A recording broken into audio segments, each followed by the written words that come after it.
जय जय राम। श्री राम जय राम जय जय राम। श्री राम जय राम जय जय राम। श्री राम जय राम जय जय राम। श्री राम जय राम जय जय राम। श्री राम जय राम जय जय राम। सच्चिदानंद भगवान की जय।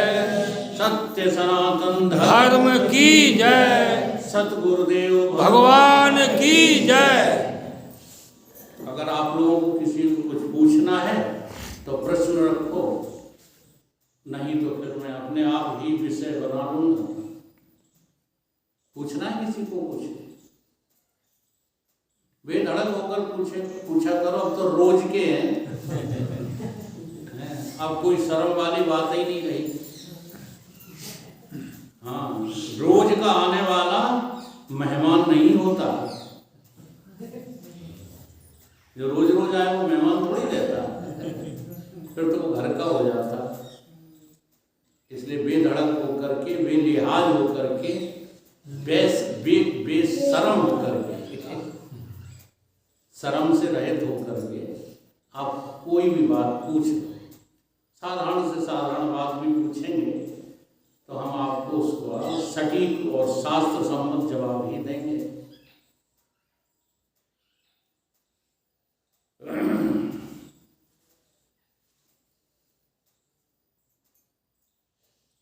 नहीं तो चलो फिर जो है आज आपको बताते हैं। हमको सबसे ज़्यादा परेशानी है राग और द्वेष से। मेरी जिंदगी में नर्क बना रहे हैं राग और द्वेष। ये राग द्वेष से रहित जिंदगी, जीवन जीना जो है कैसे आए।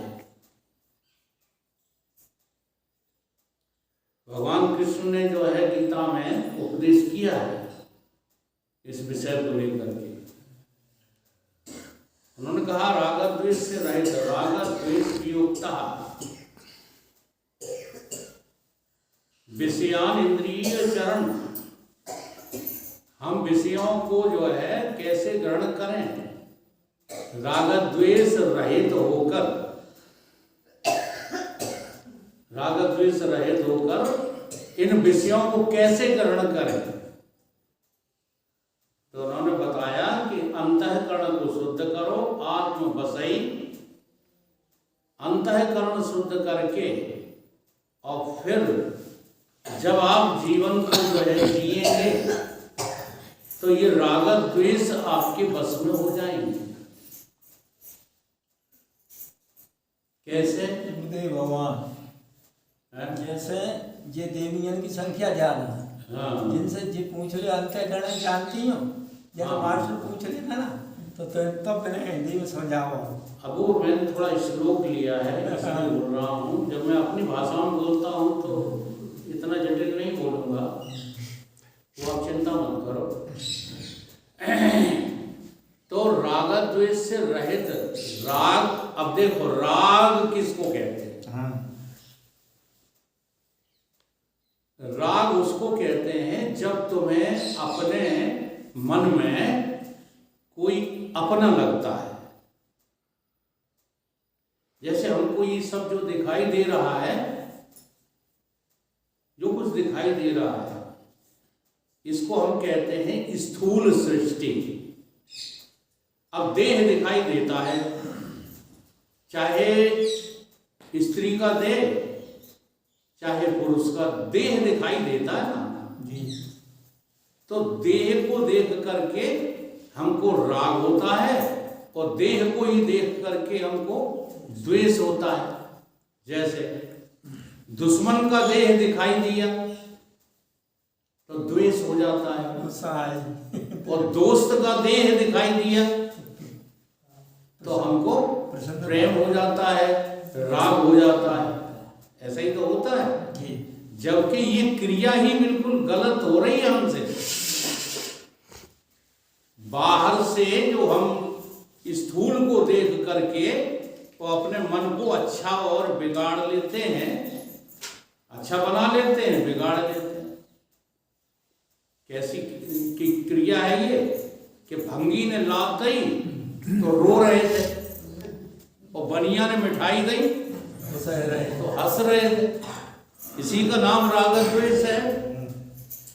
तो असल में ये बाहर से नहीं होता है, हम लोग बाहर से समझ रहे थे, इसीलिए राग द्वेष के चक्कर में पड़ करके आज हैरान है।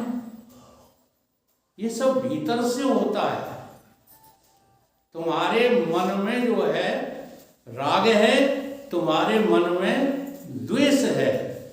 बाहर का कोई आदमी आपको जो है पीड़ित नहीं कर सकता, अगर मन को आप ठीक रखना जाना। कैसे? और बाहर से कोई आपको रिझा नहीं सकता, अगर मन को जो है आप ठीक रखना जाने। तो वो कैसे होता है, इस बात का हमको जो है पता लगा लेना चाहिए। जैसे आपको ताप बुखार आ जाए, मलेरिया आ जाए, या टाइफाइड हो जाए, या और कोई जो है तकलीफ हो जाए, किसको? बाहरी देह को। आप औषधि लेना चाहे ना लेना, पक्की बात है हमारे बुजुर्ग यही करते थे और कुछ थोड़ी करते थे। आप केवल लंघन कर देना, काहे का? अन्न का। नहीं करना। हाँ, बाहर से आप अन्न खाना बंद कर देना, 10 दिन के भीतर आपका स्वास्थ्य जो है ठीक हो जाएगा। ये गारंटी है, चाहे मलेरिया आ जाए और चाहे टाइफाइड हो जाए। लेकिन आज वो स्थिति रही नहीं, क्योंकि आपके मन में वो बल नहीं रहा जो हमारे बुजुर्गों के मन में बल था। भूखे रहने का बल, प्यासे रहने का बल, उपवास करने का बल। आज हम लोग उपवास भी करते हैं ना, हाँ, तो बड़े बहाने लेते हैं कि चलो ये नहीं खाओ, वो खा लो, नमक ना खाओ, मिठाई खा लो। तो ये कोई उपवास थोड़ी होता है। उपवास का अर्थ तो ये होता है, हमारी जो है एक बहन जी रहा करती थी, तीजा का उपवास, शायद आप लोगों ने भी रखा होगा। वो निर्जला होता है, रात ही ज्यादा कर, और रात को सोया भी नहीं जाता, रात में सोया नहीं जाता, दिन में खाया पिया नहीं जाता। तो बहुत लोग, बहुत माताएं ऐसी होती थी प्रसन्न चित्त रहकर रहती थी, और बहुत माताएं ऐसी रहती थी पड़ी रह जाती थी। अब ये दोनों में फर्क क्यों था? राग द्वेष की वजह से।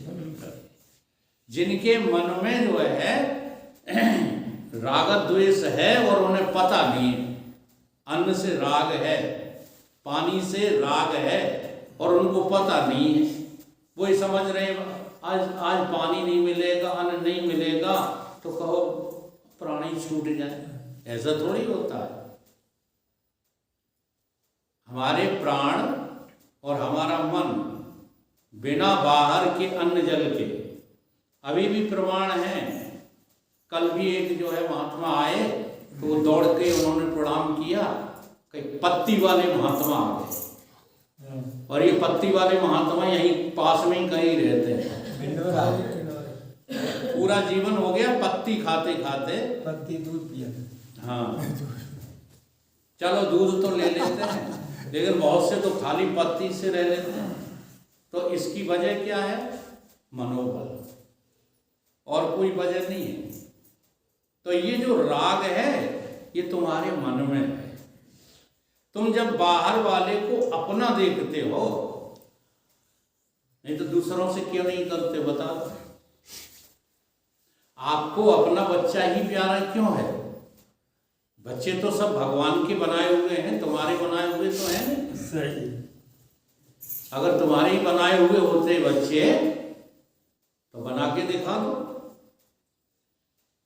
हमारे छोटे भाई जो हमारे साथ आते हैं, हाँ, 60 वर्ष के हो गए, उनके कोई बच्चा ही नहीं।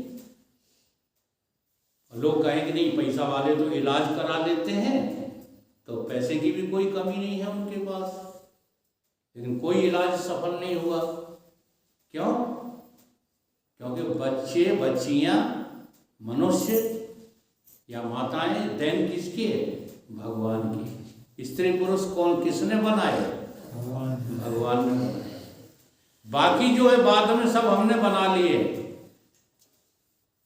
माता पिता हमने बना लिए, पति पत्नी हमने बना लिए, भाई बहन हमने बना लिए। ये भगवान ने नहीं बनाए। भगवान ने क्या बनाया था? स्त्री बनाई थी, पुरुष बनाया था। और एक उदाहरण तो हम दिन रात देते रहते हैं आप लोगों को, पति पत्नी का। कैसे पत्नी बन गई, कैसे पति बन गया? क्योंकि वो तो लड़का और लड़की थे, पति पत्नी कैसे बने? तो देखो आज वो सब संस्कार खत्म हो गए हैं, इसलिए आजकल शादियां भी टिकती नहीं है। उस दिन से संस्कार शुरू हो जाते थे जिस दिन से जो है माता डांटने लगती थी बच्ची को, चल घर में बैठ, इतनी बड़ी हो गई, अब शादी पराए घर जाना है, अब तेरी शादी होने वाली है, घर में झुक करके बैठा कर। ऐसे माताएं समझाती थी, समझाते थे। तो एक संस्कार पड़ता था, वो बहुत गहरे में मन में जो है बैठ जाता था, काहे का? पत्नी होने का। ऐसे ही लड़का नहीं पढ़ता लिखता था तो क्या कहते थे माता, हम तो इसलिए पढ़े गए शादी के शौक में। सही बता रहे, नहीं तो गधे थे पढ़ने में। पिताजी डांटते थे, कहते थे बेवकूफ कहेंगे, हाँ तेरी शादी नहीं होगी अगर पढ़ेगा नहीं तो वो शादी के चक्कर में बीएससी कर लिया हमने, एलएलबी कर लिया। मैं झूठ नहीं बोलता हूँ, सच्ची बात बोलता हूँ। वो तो जो है परमात्मा की तरफ से चुने, हम इसके लिए गए थे, बाकी तो सब काम अपने आप हो गए भगवान की जो है धौंस से, भगवान के धक्के से। क्योंकि भगवान को ही तो ऐसा करना था, नहीं ये बच्चे कहाँ से आते, ये नाती कहाँ से आते, सब भगवान के हैं, हमारा कुछ नहीं है। ऐसा स्वीकार करो, बड़ा चैन मिलेगा। सब भगवान का है। तो अब वो संस्कार पढ़ने लगे जहाँ लड़का लड़की में, फिर देखो इसकी प्रक्रिया भी कितनी लंबी थी। पंडित और नाई जाते थे, पंडित और नाई गए लड़की देखने या शादी तय करे आए। अभी कहीं कुछ होगा नहीं है, लेकिन उसी दिन से वो संस्कार काम करने लगे कि हमें भिंड जिले के वाटरवर्क्स मोहल्ला में जाना है और वहाँ के अमुक आदमी से मेरा विवाह होना है। बस वो संस्कार पक्के पड़ गए। अब किसी और को जो है पति वो लड़की नहीं देख सकती, क्योंकि अभी देखा भी नहीं है, केवल कल्पना है, मन में केवल कल्पना कर ले। हाँ, राग बैठ गया है। बाकी अब सबसे द्वेष। अब वो लड़की किसी को पति रूप में देखती नहीं है। इतने अच्छे हमारे हिंदुओं के संस्कार थे, प्रबल संस्कार, और राग बैठ गया पति का, अपने पति का। कहाँ का है वो? वाटरवर्क्स मोहल्ला भिंड का। संस्कार बैठ गया। ऐसे ही लड़के की जो है दिल में बैठ जाते थे, तो वो एक के अलावा किसी दूसरे को फिर पत्नी नहीं देखता था। ये राग द्वेष मेरे मन में बैठे हुए हैं, ये कहीं बाहर नहीं। अगर इतनी बात हमारी समझ में आ जाए तो देखो सारी दुनिया से बैरभाव खत्म। अभी तुम ब्रह्मज्ञानी नहीं हुए, अभी तुम्हें परमात्मा नहीं मिले, लेकिन उससे पूर्व ही तुम राग और द्वेष से रहित जीवन जीने की कला सीख जाओ। तुम्हें यदि पता लग जाए कि ये दुनिया के जो दृश्य हैं वो बाहर नहीं है, मेरे मन में विद्यमान है, मेरे मन में बैठे हुए। ऐसा यदि तुमको पता लग जाए तो बीमारी भी ठीक होने लगती है। मन में जो है बल आ जाए, हम बीमार हैं ही नहीं। क्यों? क्योंकि हमको हमारे गुरुदेव ने बताया विकारी तो शरीर होता है, मैं तो आत्मा हूं। आत्मा कैसी होती है? निर्विकार, स्वस्थ होती है, निर्विकार होती है। इसलिए तुम्हारे को जब तुम ठीक होते हो तो क्या कहा जाता है? स्वस्थ हो गए, स्व में स्थित हो गए। स्व में स्थित हो जाने का नाम क्या है? स्वस्थ। ठीक है? अपने आप में। हाँ, तो ये राग और द्वेष बाहर से पालना बंद कर दो। ये वो पिल्ले हैं जो तुम्हारे मन में जो है स्थित होकर के सड़ रहे हैं। जैसे एक कुएं में पानी गंदा निकल रहा है, बहुत उबाव किया गया कुएं का, उबाव कर करके जो है पानी हटा दिया गया। अब नवीन पानी आए, उसमें भी दुर्गंध आए। बहुत उबाव किया लेकिन वो दुर्गंध नहीं जा रही थी। सड़े गए। हाँ, तो फिर किसी होशियार आदमी ने झांक कर देखा और कहा कि चलो मेरे साथ उतरो नीचे। तो उसमें जाकर के देखा तो मिट्टी के नीचे 2 पिल्ले सड़ रहे थे, कुतिया के पिल्ले सड़ गए थे, और वही जो है पानी को दुर्गंधित कर देते थे। जब वो पिल्ले निकाल दिए तो पानी कैसा आ गया? साफ आ गया, स्वच्छ आ गया, पीने योग्य आ गया।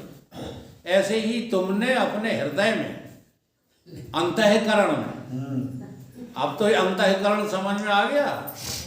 बताओ, अंतःकरण। अंतःकरण माने तुम्हारा मन, तुम्हारा हृदय। इसमें 2 पिल्ले पाल रखे हमने, एक राग का पिल्ला और एक द्वेष का पिल्ला, और ये सड़ रहे हैं उसमें। इनकी सड़ान कहाँ आ रही है? बाहर। इसलिए हम किसी से दोस्ती करते हैं, किसी को अपना दुश्मन मानते हैं। ठीक है? किसी को अपना लड़का मानते हैं, किसी को गैर का लड़का मानते हैं। सब में जो है हम समता का व्यवहार देख नहीं पाते। देखो, व्यवहार समता का होता नहीं है। समदर्शना च पंडिता न त संवर्तन्ते। समान व्यवहार देखा जाता है, समान व्यवहार किया नहीं जाता है, हो ही नहीं सकता है। जैसे उदाहरण दे देता हूं, अगर आप अपने लड़के को और दूसरे के लड़के को समान देखना शुरू करें तो आपकी दृष्टि एक बन जाएगी। वो क्या? कि अन्याय यदि मेरा लड़का करता है तो दूसरे से हो गया तो क्या क्या फर्क पड़ता है? उसे भी क्षमा कर दो। क्यों तुम अपने लड़के को क्षमा नहीं करते? ये है व्यवहार का सम देखना। व्यवहार को तुम सम देख तो सकते हो लेकिन कर नहीं सकते। अब करना कैसा है कि तुम्हारे पास 10 बीघा जमीन है, ठीक? अब लड़का तो आप जो है पराये का भी अपना ही समझते हो, लेकिन वो 10 बीघा दोगे को नहीं। बहुत बड़ी जो वास्तविकता है ये। जैसे हम कह देते हैं कि नहीं कह देते हैं, अब लोग इस बात को समझ नहीं पाते इसलिए कप जाते हैं। जैसे किसी से कहो कि देखो तब हम जाने कि तुम समता का व्यवहार कर लेते हो जो अपनी जमीन जो है हमारे नाम कर दो। तो आपके पास समझ नहीं इसलिए आप पीछे हट जाते हो। अगर आप समझदार हो तो साफ कहो ना कि जमीन हम नहीं कर पाएंगे लेकिन हम आप में और अपने में समता देखना जानते हैं। समता देखी जाती है, समता बर्ताव नहीं किया जाता है, हो ही नहीं सकता। जैसे माँ और पत्नी को सम देखना, बड़ी ऊंची बातें हैं ये। देख सकते हैं माँ को और पत्नी को सम देख सकते हैं। कैसे देखोगे? जितनी आज्ञा का पालन जो है तुम पत्नी का करने लगे हो उससे ज्यादा माँ का करो। माँ की आज्ञा का पालन ज्यादा क्यों करो? क्योंकि मां तुम्हारी पत्नी से 20 साल पहले मिली है कि नहीं? तो ज्यादा आज्ञा कौन की मानना चाहिए? मां से पुराना संबंध है आपका, ठीक है।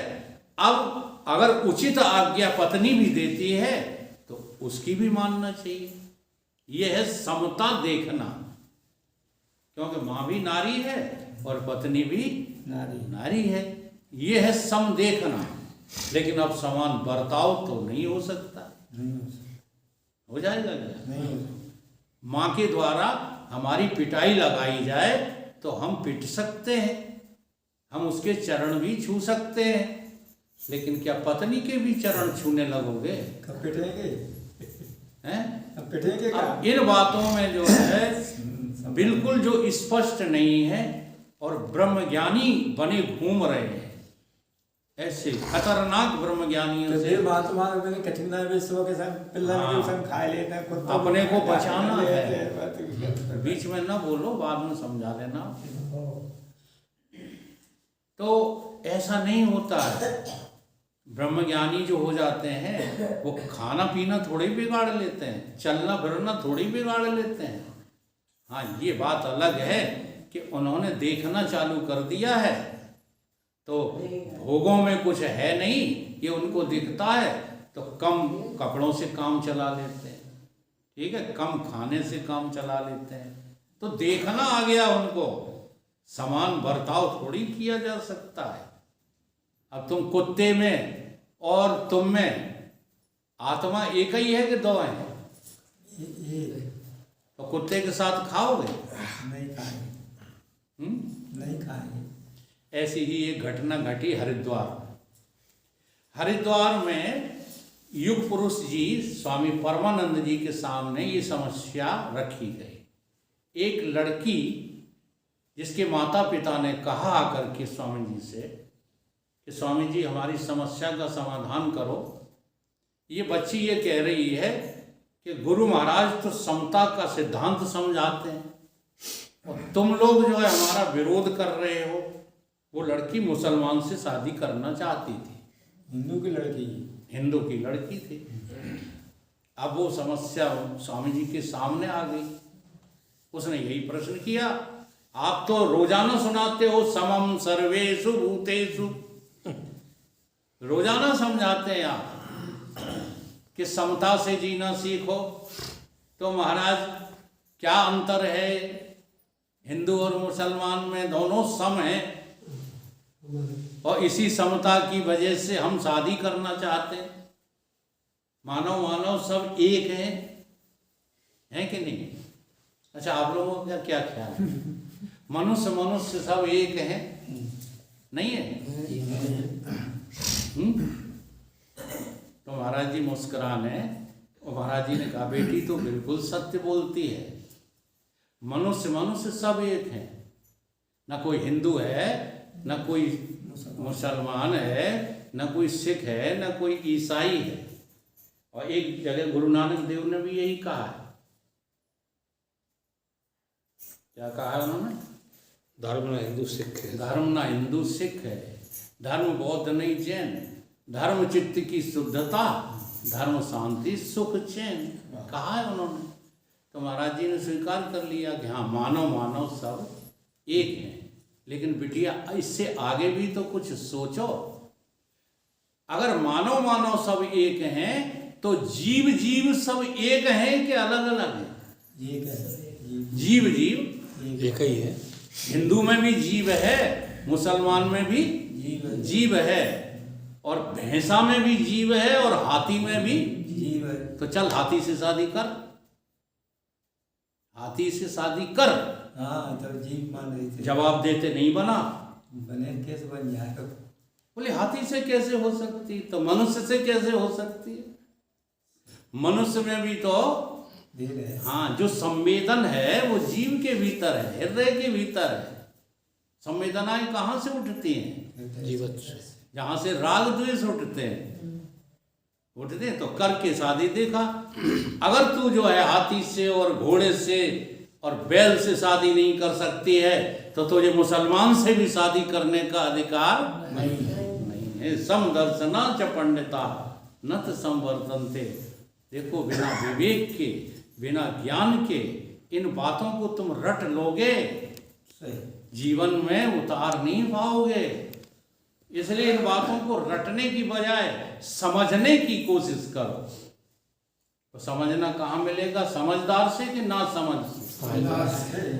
ना समझ तो आप भले ही हम हमारी माताएं हैं, लेकिन आप हमको समझदार समझ के यहाँ सुनने आती हो कि ना समझ देख लो। क्योंकि समझ समझदार दे पाएगा, ना समझ खिलाड़ी कभी समझ। नहीं दे पाए। इसलिए तुम लाख वेद शास्त्रों को याद कर लो, याद करके तुम थोड़ी जो है समझ दे पाओगे। वो आज वही चल रहा है। एक फोन आया मुझे कल परसों हमारे मामा जी का। मामा जी ने कहा, क्यों भाई बेटा सुरेंद्र, तू वहाँ रोजाना सुन रहा है उनको? अनुरुद्ध कौन है? अनुरुद्धाचार्य को जी को सुन रहा है तू कि नहीं सुन रहा है? हमने कहा हमें तो पता भी नहीं कहाँ के अनुरुद्ध, कहाँ कैसे। बोला कैसे तू भिंड में रहता है? भिंड में तो इतना शोर चल रहा है उनका। तो फिर मुझसे नहीं रहा गया मामा जी। मैंने कहा क्षमा करना, अब फोन रख मत देना, सुन लेना थोड़ी मेरी बात। हम गधों को कभी नहीं सुनते, ये कहा मैंने। अब देखो कहाँ से हिम्मत है। सारी भिंड जिसको सुनने जा रही है, भीड़ देखो आप, ट्रैफिक जाम हो रहे हैं, और उन अनुरुद्ध को मैं गधा कहने की हिम्मत रखता हूं। ये कहाँ से आ गई? हृदय से। हृदय से। हृदय से अर्जुन तिष्ठति। हृदय से मेरे गुरुदेव बोलते हैं, हृदय से साक्षात कृष्ण बोलते हैं। तो इनके पास क्या है? विद्या का लदोड़ा है, और उस विद्या का विक्रय कर रहे हैं। यहां से लाखों रुपए समेट के ले जाएंगे। 21 लाख। फिर वो कुछ भी करें, उससे हमें क्या लेना देना। अच्छा, ऐसा काम करने से क्या हो जाएगा? इधर से समेटो, उधर बांटो, हैं? यही ड्यूटी दी गई है तुमको धर्म के नाम पर। धर्म के नाम पर ये कर्तव्य नहीं है। हाँ, कर्तव्य है ये, जिनकी ड्यूटी है। वो हमारे धर्म शास्त्रों ने ये ड्यूटी वैश्य को दी है। ये वैश्यपना है, ये क्या है? बनियापना है। जी हाँ, इधर से कमाओ, उधर बांटो। ये साधु का काम नहीं है, वैश्य का धर्म है। ये वैश्य का धर्म है। ये ब्राह्मण का धर्म नहीं है। और तुम ब्राह्मण बने घूम रहे हो, और बांट क्या रहे हो, कर क्या रहे हो? तो केवल तुम धर्म की ओट लेते हो, तुम धर्म के विषय में कुछ समझते नहीं हो। इसलिए जो धर्म को लादे हुए है और समझता नहीं है, तो लदे को क्या कहते हैं? जो लदा है सो गधा। तो मामा जी चुप हो गए। अब उनके पास कोई जवाब नहीं। तो कहने लगा, तू तो मेरा पहले से ही गुरु है। हमने कहा ये बात नहीं, गुरु चेला की बात नहीं। आप मेरे मामा हैं, मैं आपका भांजा ही रहूंगा। लेकिन जरा ध्यान कीजिए, अब आपकी उम्र 90 साल की होने जा रही है, 80 साल की होने जा रही है। अब आप अनुरुद्ध को सुन के पार होना चाहते हैं। अब तो एक ही बात सीख लो जो सीखने योग्य है। तुम आए कहाँ से हो, कहाँ जाओगे, कौन हो, और तुम जाओगे कहाँ। बस इतना ही विचार लो कि हो गया भजन। वाह, इसको भजन कहते हैं। भजन करो, दिन रात यही सोचा करो। इसके सोचने में बहुत सावधानी रखो। जी हाँ, बहुत बड़ी साधनाएं आपको करने की जरूरत नहीं है, और अब चलेंगी भी नहीं। अब क्या साधना करोगे, क्या तप करोगे? अब किसी लायक रहे हो? अब तो केवल इतना ही सोचना शुरू कर दो। हाँ, मंथन करो इस शरीर का। इस शरीर में हम कौन हैं, ये शरीर क्या है। वेद शास्त्रों ने यही मंथन करना सिखाया है। हम एक दिन बोले थे मंथन के ऊपर तनाव में, करो इसका